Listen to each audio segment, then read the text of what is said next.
En el siguiente video, Gregg Braden explica cómo está constituido y el para qué sirve todo ese supuesto vacío que compone a toda la materia por medio de los átomos.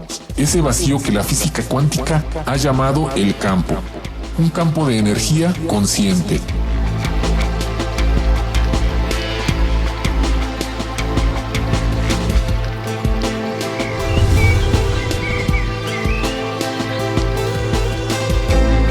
I was trained as a scientist. My background's in the hard sciences, the physical sciences, the earth sciences.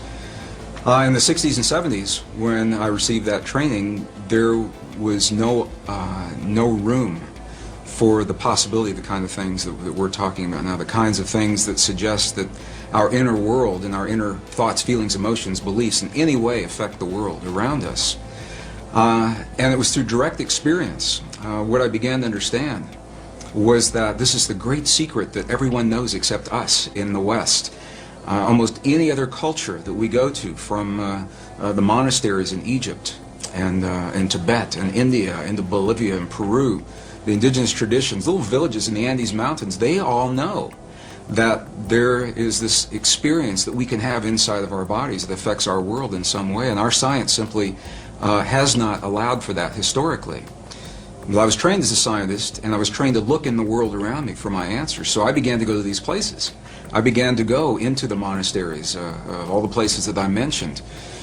And it was through the direct experience of sitting in the presence of people who have lived and practiced the kinds of traditions that Louise Hay and the other authors I'm so blessed to be sharing the stage and this information with, that they teach about.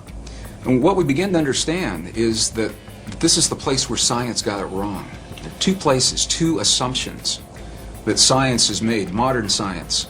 And they're coming full circle and correcting that now. But the first one is that the space that we believe is empty is not really so empty. It's full of a living essence, of a living material that we're only beginning to understand, number one.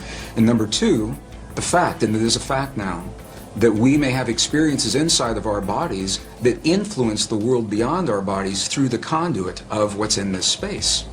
So it was in going into the monasteries and the nunneries and speaking with the indigenous people, looking at them eye to eye, heart to heart, God to God, and I could say to these people, when you just performed that miracle, when you just performed that miraculous healing, what is it that you did inside of your body to make that happen?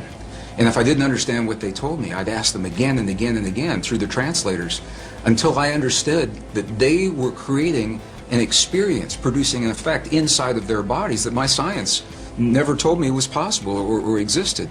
And that was the path that led me. I just want to emphasize, science is good. I believe our science is good and served us well. It simply is incomplete. And so it was that path that allowed me to flesh out the missing pieces that we're only beginning to understand today, marrying the best science of our time with the wisdom, 5,000 years of wisdom of our past, into a greater understanding. And that understanding brings us right back to the question. That's a long answer to a short question. But it brings us back to where we're only now beginning to understand that there is something that we can do in our lives that influence not only the physical body, ours and those of other people around us, but literally influence the physical reality of our world, and that changes everything. It changes everything that we in the West believe about ourselves. So as a scientist, I've also come to understand this is a very different way for many people to think about themselves and their world. And I've found that there's a learning curve that our audiences and our friends and families and coworkers in my career at the Water Fountain, this is not something that people typically talk about in a technical organization. They don't wake up in the morning and say, what kinds of feelings, what kinds of dreams, what kinds of healings did you have over the weekend? And they're talking about who won the football game and who won the lotteries. But this is where it brings us, the relevance in our lives, because we all are having experiences every day. Whether we are consciously aware of it or not, those experiences are physically affecting our bodies and our world.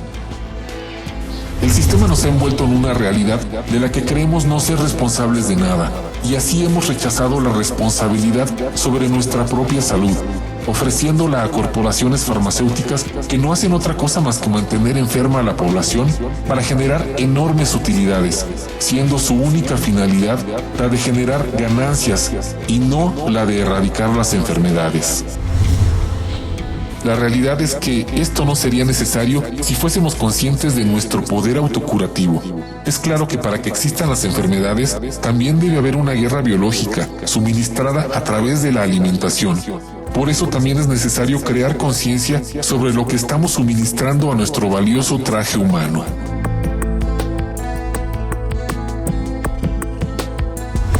La gran mayoría de las enfermedades se nutren de una vibración mental baja, que mantiene al sistema inmunológico débil y fuera de combate. Así, al ser consciente de eso, el ser humano puede elegir por medio del pensamiento y la intención cambiar hacia una vida sana, o bien escoger la realidad impuesta por el sistema para perpetuar la enfermedad.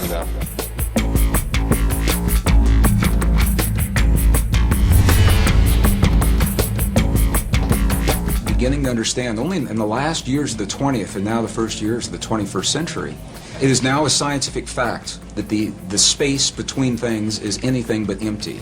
It is full of a living, pulsating essence that is so new scientists have yet to agree on a single term. Some are calling it a quantum hologram, very technical sounding name. Dr. Edgar Mitchell, the former Apollo astronaut, I've had the honor of sharing a stage with him a number of times. He calls it nature's mind. Stephen Hawking calls it the mind of God. Others simply call it the field. In 1944, the father of quantum physics, Max Planck, identified the existence of this field, and he called it the matrix. He said, underlying everything that we see, our bodies included, everything we see in the world around us in our bodies, he said, there is the existence of what must be a conscious and intelligent mind. This is his language in 1944. He said that this mind is the matrix of all matter, and it's from his work that the movie series began and many of the ideas that we have today.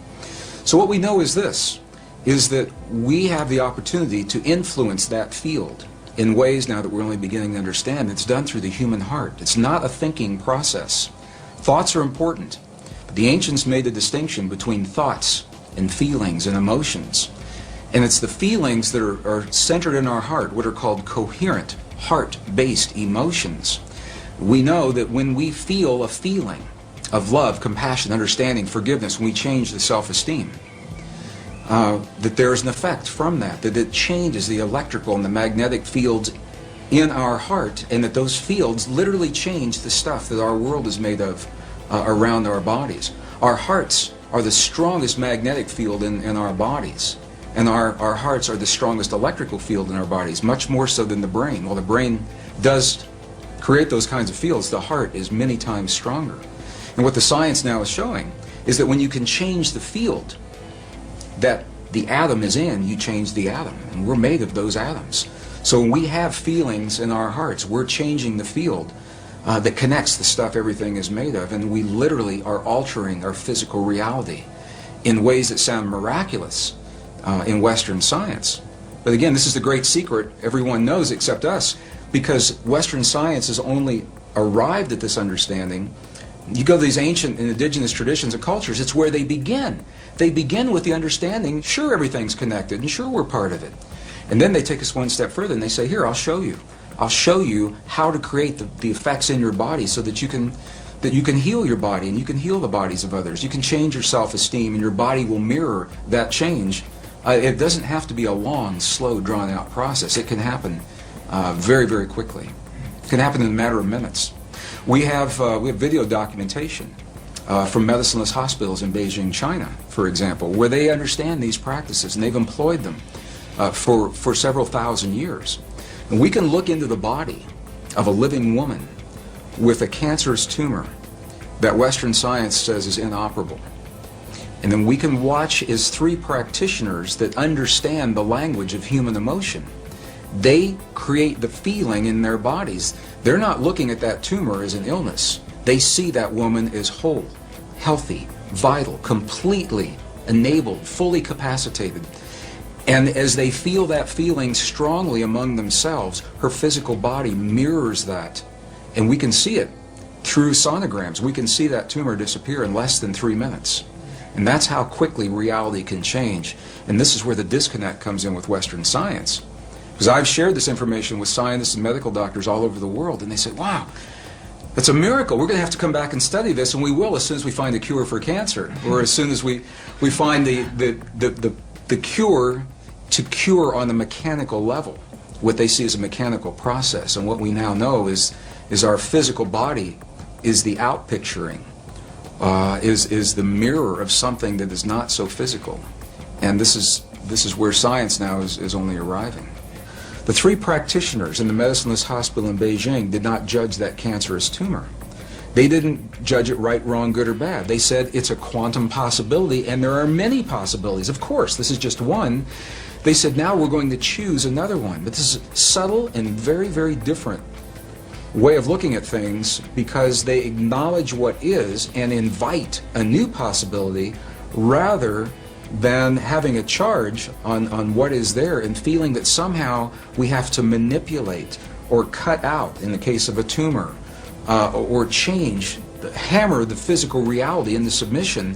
What they're doing is acknowledging that moment, that example, and they're changing it on the level of what we would call the quantum blueprint.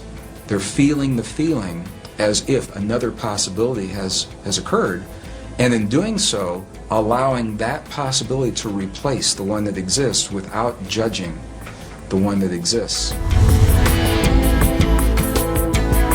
Dudar de lo aprendido, cuestionar de lo enseñado y no aceptar lo establecido ofrece una responsabilidad que otorga poder. El poder del libre camino hacia la evolución. No olvides suscribirte para recibir noticias sobre nuevos videos en este canal.